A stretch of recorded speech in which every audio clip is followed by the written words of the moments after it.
Hey there, savvy investors. Welcome back to Muscular Brain Fat Wallet channel. Why do the rich keep getting richer while the poor seem to stay trapped in the same cycle? Is it luck, inheritance, or something much deeper?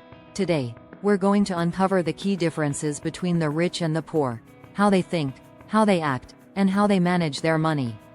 This is more than just a discussion about wealth. It's about a mindset shift that can transform your life. In this video, we'll cover three major areas: mindset, habits, and practical steps, including stock selection, one of the most powerful wealth-building tools used by the rich. Stick around because by the end, you'll learn how to take control of your financial future. Chapter 6. Building Your Portfolio, Part 1. Mindset. 1. Wealth versus scarcity mindset. At the core of financial success or failure is mindset. Rich people have a wealth mindset, focusing on abundance and long-term goals. Poor people often have a scarcity mindset, driven by fear, focusing on short-term survival. Think about it this way. When a wealthy person sees a challenge, they see opportunity. When someone with a scarcity mindset sees the same challenge, they see risk, fear, and limitation. Example: Warren Buffett, one of the richest men in the world, once said, "Be fearful when others are greedy, and greedy when others are fearful." During recessions, many people panic, but the wealthy, they see opportunities to invest when prices are low. 2. Long-term versus short-term thinking. Rich people plan for the long term. They're willing to delay gratification today for a bigger payoff tomorrow. Poor people, on the other hand, often focus on instant gratification.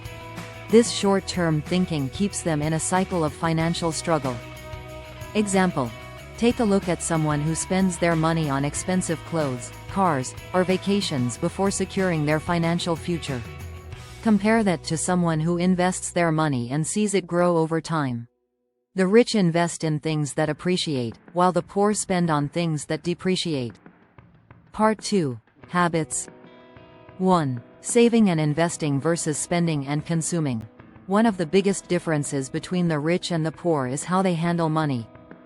Rich people prioritize saving and investing. They know that every dollar saved today can be turned into an opportunity tomorrow. Poor people, on the other hand, often live paycheck to paycheck, spending every dollar they earn on immediate needs. Chapter 6. Building Your Portfolio. Example: take stock investing. Rich people buy shares in companies, hold them for years, and let their money grow. Poor people might use that same money to buy something that provides temporary satisfaction but no long-term value. The rich invest in appreciating assets, the poor invest in liabilities. 2. Building multiple streams of income. Another key habit is the creation of multiple streams of income. Rich people rarely rely on just one source of income. They diversify their investments, build businesses, and create passive income streams. Poor people often rely on just one source, such as a single job, making them vulnerable to financial shocks. Example: think of it like this.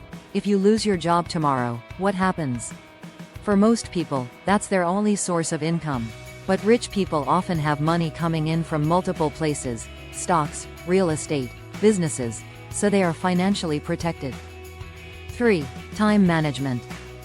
The rich treat time differently. They know time is a valuable resource and they invest it wisely. They focus on activities that bring growth: reading, networking, building businesses. Poor people often trade their time for money and spend their free time on unproductive activities, like watching TV or scrolling through social media. Example: imagine this. The average millionaire reads about one book a month. They're constantly learning, growing, and applying that knowledge to increase their wealth. Contrast that with someone who spends hours every day consuming entertainment without any long-term gain. Part 3. Financial literacy. 1. Assets versus liabilities. Rich people understand the difference between assets and liabilities. An asset is something that puts money into your pocket. A liability is something that takes money out. Poor people often buy liabilities thinking they're assets.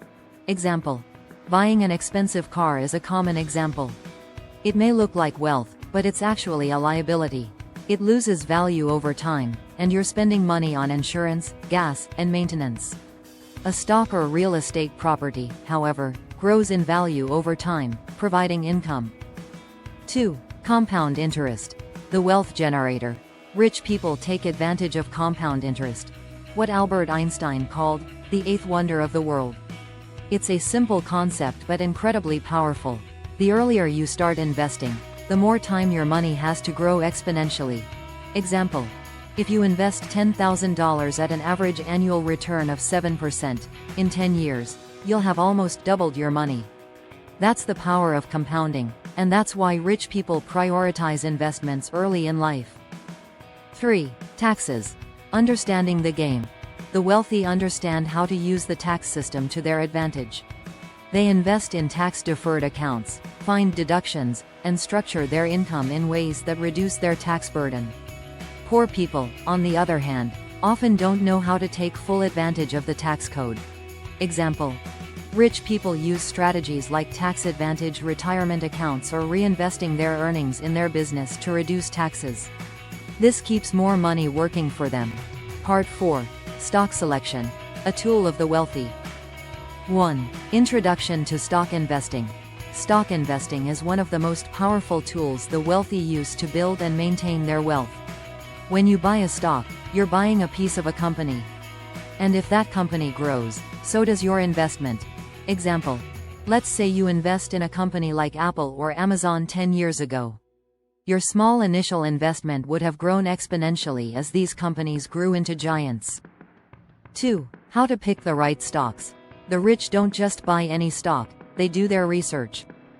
They focus on a few key factors when picking stocks. Company fundamentals. Is the company profitable? Is it growing? Competitive advantage. Does the company have a moat, something that protects it from competitors? Leadership. Who runs the company? Do they have a good track record? Example: Warren Buffett is famous for only investing in companies he believes have a durable competitive advantage. He holds them for years, if not decades. 3. The power of dividend stocks. Rich people love dividend-paying stocks because they provide regular income in addition to stock growth. This is how the wealthy create passive income, money that comes in even when they're not actively working for it. Example: imagine owning shares of a company that pays you quarterly dividends. Not only does your stock increase in value, but you're getting paid just for owning it. 4. Diversification. The wealthy know that diversification is key. They spread their investments across different sectors, industries, and asset classes. This reduces risk and increases potential rewards. Example: don't put all your eggs in one basket. If one industry suffers, your diversified portfolio can weather the storm. Part 5. Taking action. 1. Start shifting your mindset. The first step toward building wealth is changing how you think. Shift from a scarcity mindset to one of abundance. Start seeing opportunities where you used to see limitations. Action step. Write down one area of your life where you can apply long-term thinking. How can you invest your time, money, or energy today for a bigger payoff in the future? 2. Start saving and investing today. It doesn't matter how much you start with, it matters that you start. Begin saving and investing today. Take advantage of compound interest, and let your money work for you over time. Action step. Set up a brokerage account and start investing in index funds or ETFs. Even a small monthly investment can grow significantly over time. 3. Build multiple streams of income. Begin thinking about ways to create additional income streams. This could be starting a side business, investing in real estate, or generating passive income from stocks. Action step. Think about a skill or passion you have. How can you monetize it? Start building a second stream of income that could grow into something bigger. Conclusion. Take control of your financial future. Remember, the difference between the rich and the poor isn't just about money, it's about mindset, habits, and knowledge. Start thinking long-term, prioritize saving and investing, and educate yourself. Your financial future is in your hands. Make the choice today to take control of your financial destiny. Like, comment, and subscribe if you found this video helpful. and don't forget to share it with someone who needs to hear this message.